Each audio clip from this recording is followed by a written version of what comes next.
move forward. Let's watch a UNICEF statement, video statement on this issue. The scale of Haiti in Haiti is difficult for many to conceive. The injured, the survivors, the dead, burial grounds. The global response has been swift and is on the ground. But Haiti's recovery on more than aid. Poverty, political instability, governance, corruption have long guaranteed life for most patients.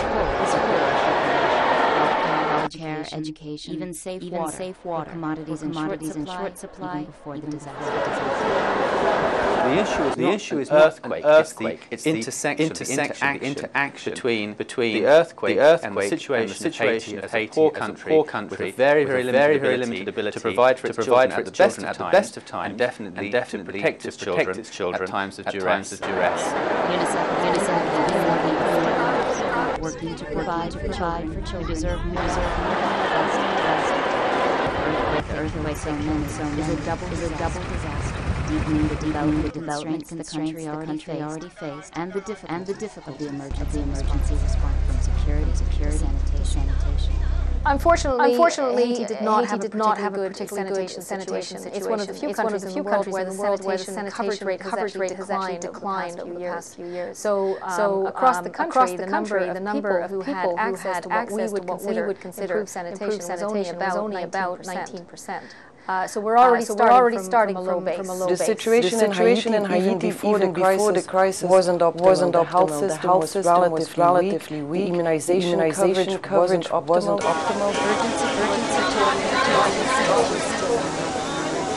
But as the response UNICEF's goal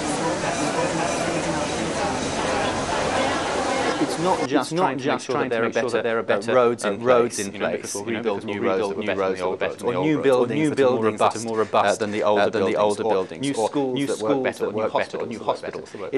It's about fundamentally trying to look at coming to a situation afterwards where Haiti, both its government and its people, have the capacity to look after themselves.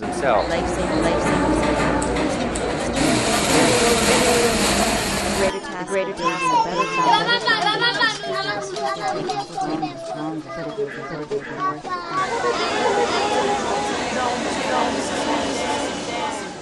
The UNICEF overview gives good background, context, and perspective for what's going on now. As the aid continues to flow into Haiti, many people are thinking of the future. The International Monetary Fund, who we cited last week as pledging $100 million, has clarified that they are pledging a loan of $100 million, but they're also considering putting off interest payments on that loan and are thinking about undoing, perhaps in the future, the big debt Haiti has accumulated to the world by the spokesperson for the IMF.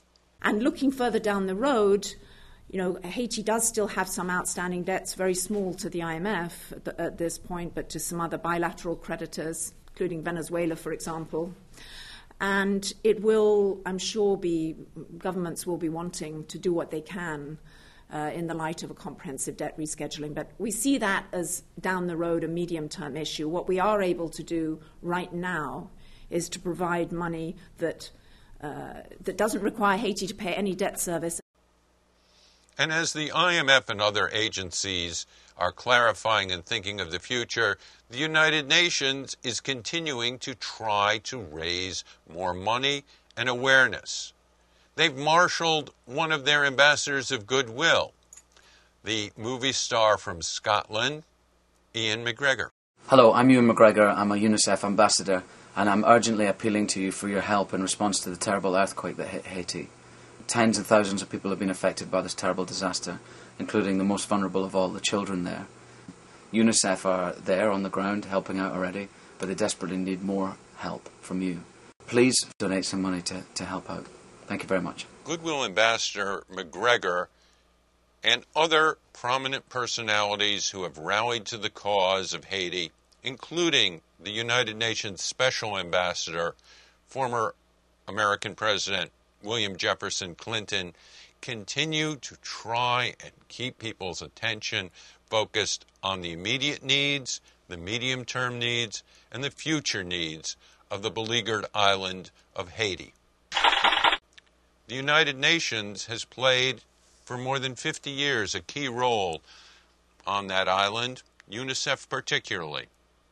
The United Nations has lost at least 70 people from the United Nations staff, and some 140 are still unaccounted for. It's a heavy toll. And we'd be remiss if we did not say that among the people who died in Haiti serving the United Nations was a good friend of this broadcast. Alexandra Dugai worked until last spring in the United Nations Media Office. This reporter, who in the tradition of I.F. Stone likes to ferret out obscure information from deep inside the records of official organizations, was always bothering Alex for new documents, more information.